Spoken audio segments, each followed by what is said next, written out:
Meu nome é João. Durante quase 10 anos, minha vida noturna se resumiu a um único cenário: o cemitério da colina, nos arredores da cidade. Era um trabalho simples, não exigia muito, a não ser atenção e disciplina. O cemitério era vasto, mas a rotina era previsível. Uma ronda a cada 2 horas, um relatório de incidentes que nunca incluíam mais do que um portão mal fechado ou um gato perdido, e o café preto que eu levava na garrafa térmica.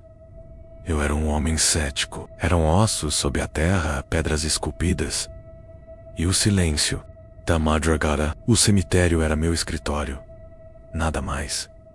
E foi por isso que a primeira coisa estranha que aconteceu, eu ignorei. Era uma noite de terça-feira, no início do outono. A neblina vinha rastejando, uma coisa comum naquelas bandas, e o ar já tinha o cheiro gelado de terra molhada e folhas secas. A luz do meu farol de mão cortava o escuro, iluminando as lápides e os anjos de mármore. Perto da área dos túmulos mais antigos, eu ouvi um som, algo suave e fora de lugar. Era uma música, mas não uma música de rádio. Soava como uma melodia de caixinha de música. Eu parei. O som era fraco, quase abafado, mas claramente estava ali, vindo de algum lugar. Andai devagar, com a lanterna apontada para o chão, procurando a fonte. E em cima de um túmulo de uma criança, menos um jazigo pequeno, de mármore branco, já um pouco amarelado pelo tempo, havia uma boneca de pano. A caixinha de música estava em suas mãos, tocando uma melodia de ninar. A primeira coisa que pensei foi: algum familiar deve ter esquecido aqui. Era algo que acontecia de vez em quando. Parentes deixavam flores, brinquedos, e às vezes, com a dor, acabavam esquecendo algo. E eu me abexei. Tirei o brinquedo das mãos da boneca e o desliguei. Guardei a caixinha de música na bolsa da minha calça e continuei a ronda. O incidente durou menos de 5 minutos e não me tirou o sono. Eu era um homem prático. A segunda noite, a mesma coisa aconteceu. Dessa vez, a caixinha de música não estava sobre a lápide da criança, mas no túmulo de um senhor, a uns 20 metros de distância. E eu a encontrei, a melodia tocando de novo, fraca e macabra no silêncio da noite. A boneca não estava lá. Eu apaguei a música de novo. Fui até o meu escritório, um cômodo pequeno ao lado da capela menos, e deixei a caixinha de música na mesa. Fui até a cabine de segurança na entrada e liguei para meu chefe. Manuel, é o João. Aquele brinquedo de criança de novo, Jay. É a segunda noite que aparece. Que eu faço? Manuel, meu chefe, era um homem mais velho, acostumado com os meus relatos pragmáticos. Ele riu. João, deixa lá, cara. Deve ser algum moleque enchendo o saco. Amanhã a gente resolve. Não se preocupa. Eu não me preocupei. Na época eu não. Mas a coisa continuou. No terceiro turno, o brinquedo não apareceu. Em vez disso, encontrei uma das portas do mausoléu principal, a capela de São Judas, entreaberta. Tinha certeza absoluta de que a havia trancado. Eu me lembro de ter puxado a maçaneta com força, como sempre fazia. Abri o pesado portão de ferro e olhei para dentro. O cheiro de mofo e cera queimada dominava. Nada parecia fora do lugar. As fileiras de jazigos estavam intactas. Chamei alguém? Algumas vezes, mas só o eco respondeu. Fechei a porta de novo, dessa vez colocando um pedaço de madeira embaixo para ter certeza de que ficaria travada. No caminho de volta, a caixinha de música tocou de novo. O som era mais alto dessa vez e parecia vir de trás de mim. E a melodia de ninar era clara e parecia estar a poucos metros. Eu virei o corpo inteiro, com a lanterna apontada para a escuridão. Ninguém, nada, apenas a névoa, as lápides e o som da caixinha de música. Eu corri para onde o som vinha.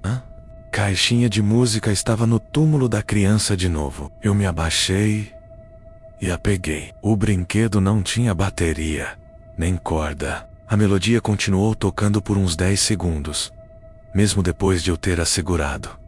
Então ela parou. Eu a joguei no lixo mais próximo, com uma fúria que me surpreendeu. Naquela noite, eu comecei a sentir o peso do cemitério sobre mim. Não era o peso das mortes, mas a opressão de uma presença, a de alguém ou algo que estava ali comigo. A cada ronda, eu me pegava olhando para trás, com os pelos do braço arrepiados, sentindo o ar frio me tocar. Minha lanterna não iluminava, mas o chão, mas as sombras, os arbustos e as estátuas. A primeira vez que a vi, eu pensei que era o meu cansaço, ir à madrugada. E eu estava no meio de uma ronda. A luz da minha lanterna percorria uma fileira de túmulos. Eu apontei o feixe de luz para o fundo e vi algo, uma figura pequena, talvez uma criança, com a cabeça baixa. Estava vestindo algo parecido com um vestido branco. A figura estava a uns 50 metros de distância, parada entre duas grandes lápides. Meu coração parou por um instante. Eu chamei. Ei, o que você está fazendo aqui? O cemitério está fechado. A figura não respondeu. Não sei, move. Eu comecei a me mover em sua direção. A cada passo, meu ceticismo se enfraquecia e a dúvida tomava seu lugar. Era um moleque brincando, ou algo mais? A uns 20 metros de distância, a figura desapareceu. Não correu, não se moveu.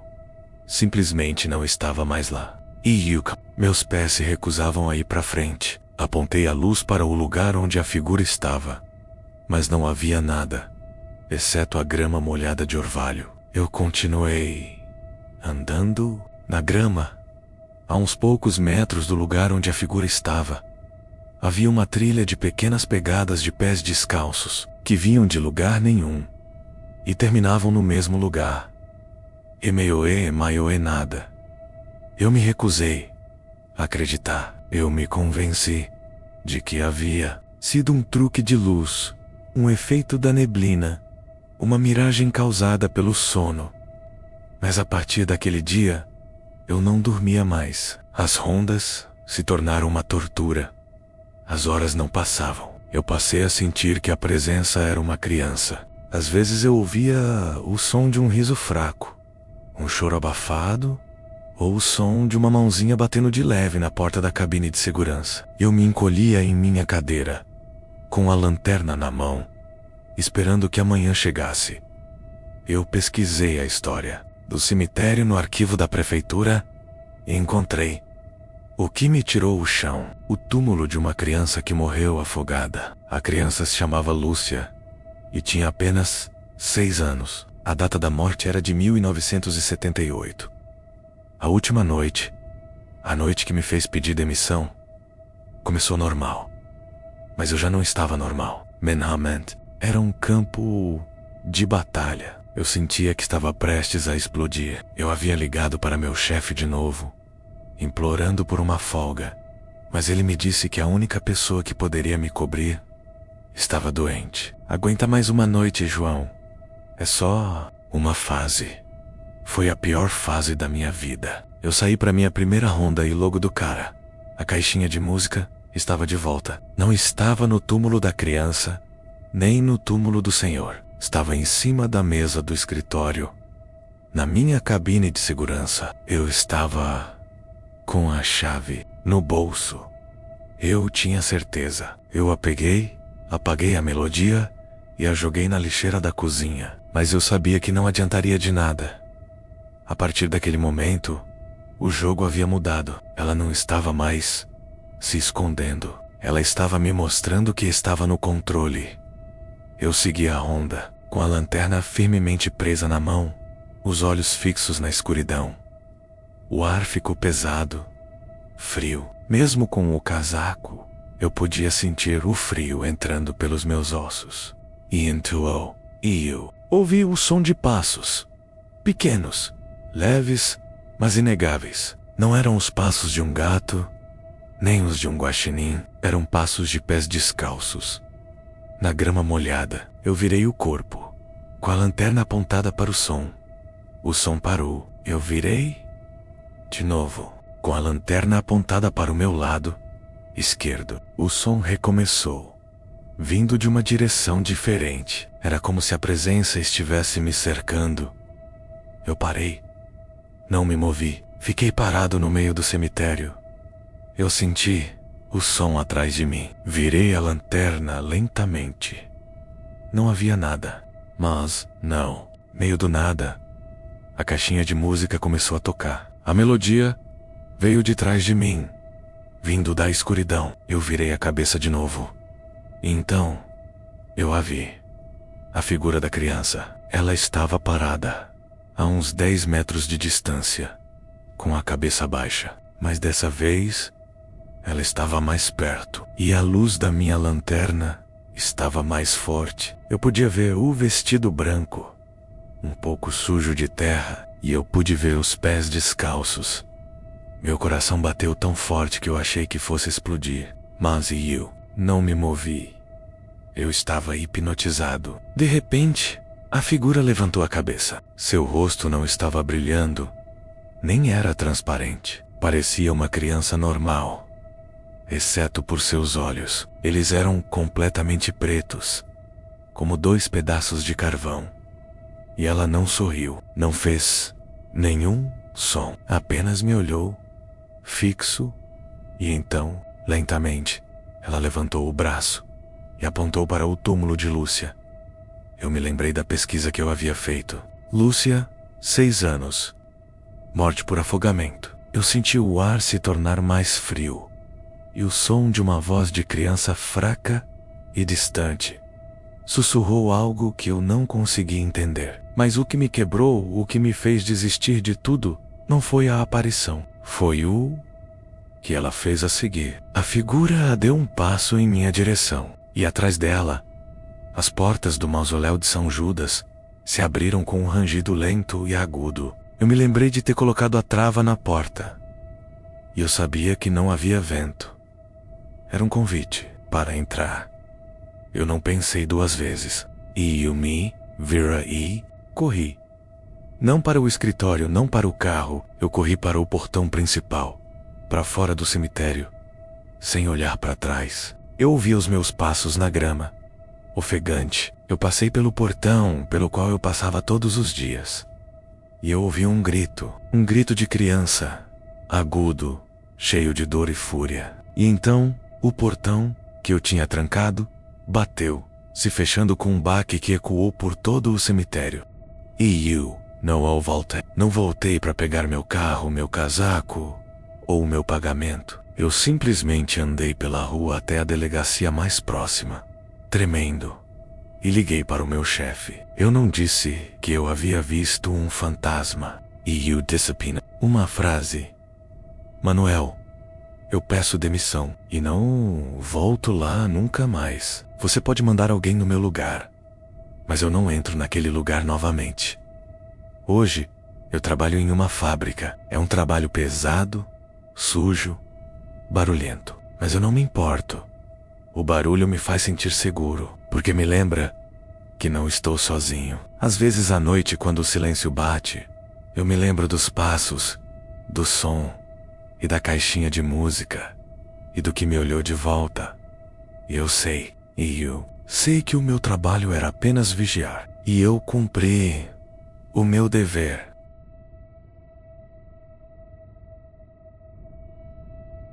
Eu já vi o lado feio da vida. Fui segurança em boate, trabalhei em estacionamento de hospital, lidei com bêbados e drogados, mas nada, absolutamente nada, me preparou para o meu último emprego como vigilante. O Hospital Santa Clara. Na época, era a oportunidade da minha vida. Um lugar grande, bem remunerado e o bônus. O hospital estava desativado há mais de uma década, à espera da demolição. Minha função era simples: garantir que ninguém invadisse o local, fez rondas cada 2 horas e ficar atento a qualquer sinal de intrusos. Um trabalho fácil para um homem calejado como eu.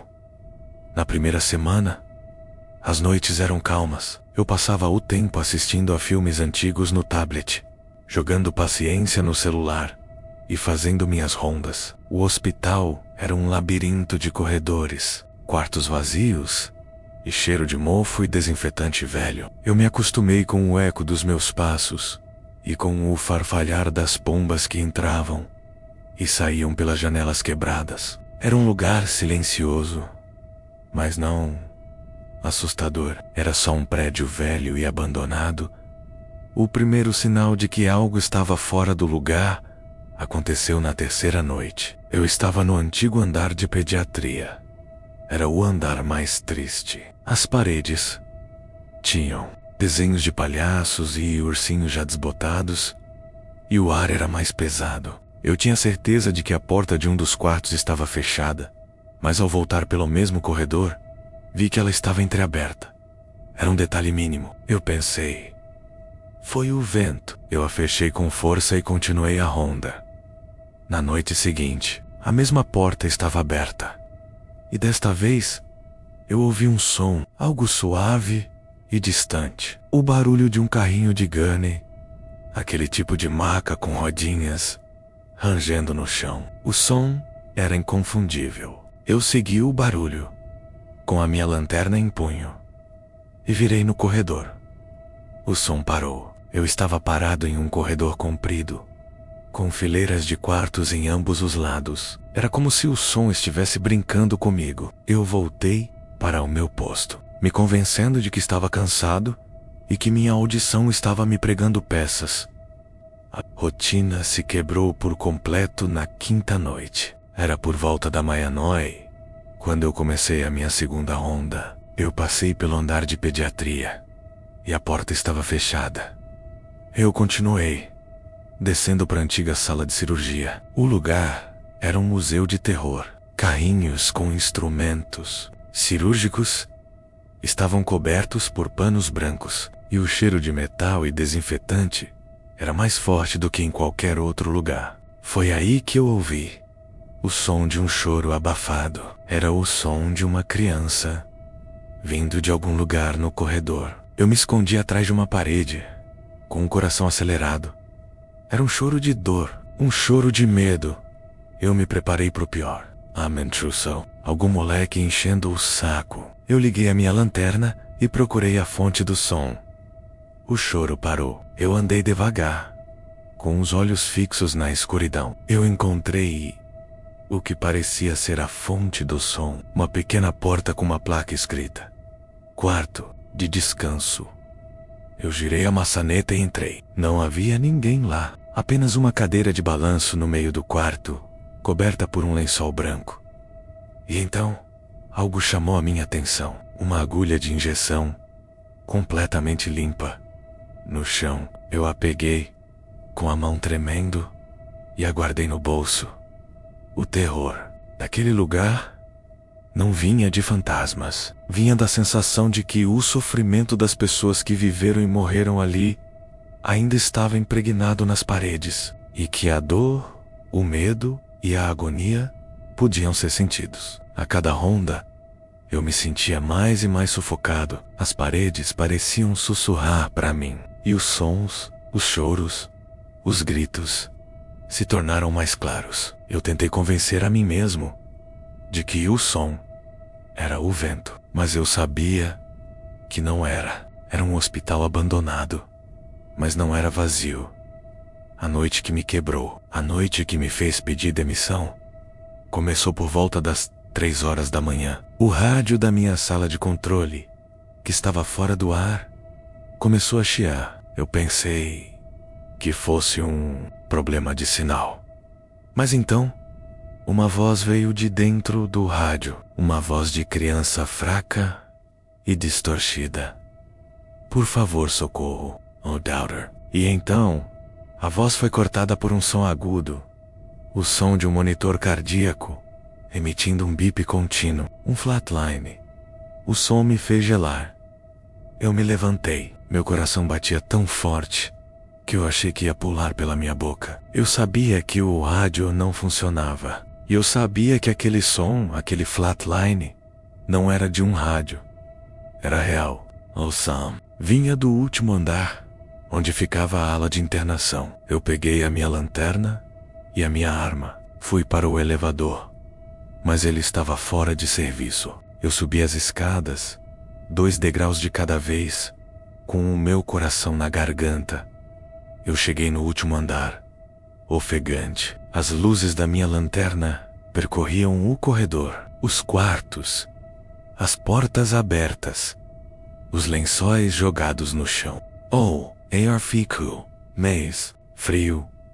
Eu ouvia um som de choro vindo do fundo do corredor. Eu andei, devagar, me esgueirando pelas paredes. O choro me levou a um quarto, o quarto 312. Eu abri a porta devagar. O quarto estava cheio de brinquedos, bonecas, carrinhos, blocos de montar. Parecia que o quarto tinha acabado de ser habitado. Eu iluminei a sala e vi uma cama no canto. E em cima dela havia uma boneca de pano, parecida com as outras, com um vestido branco, mas havia algo diferente nela. Um pedaço de papel estava em seu colo.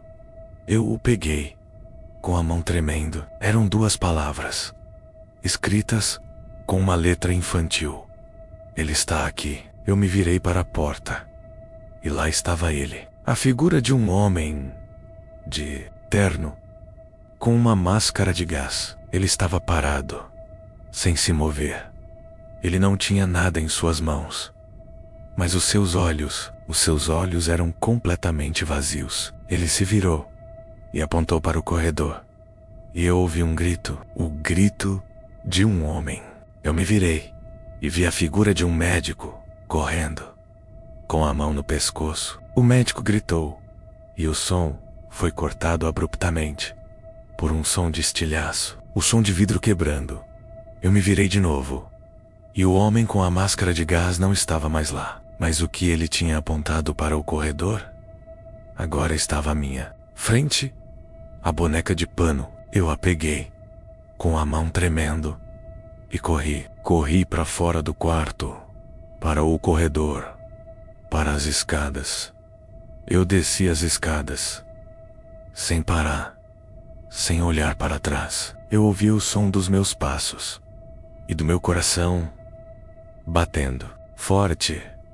Eu saí do hospital, entrei no meu carro e dirigi para longe. Eu não me importei com a minha mochila, com o meu pagamento ou com o meu emprego. Eu parei em um posto de gasolina e liguei para o meu chefe.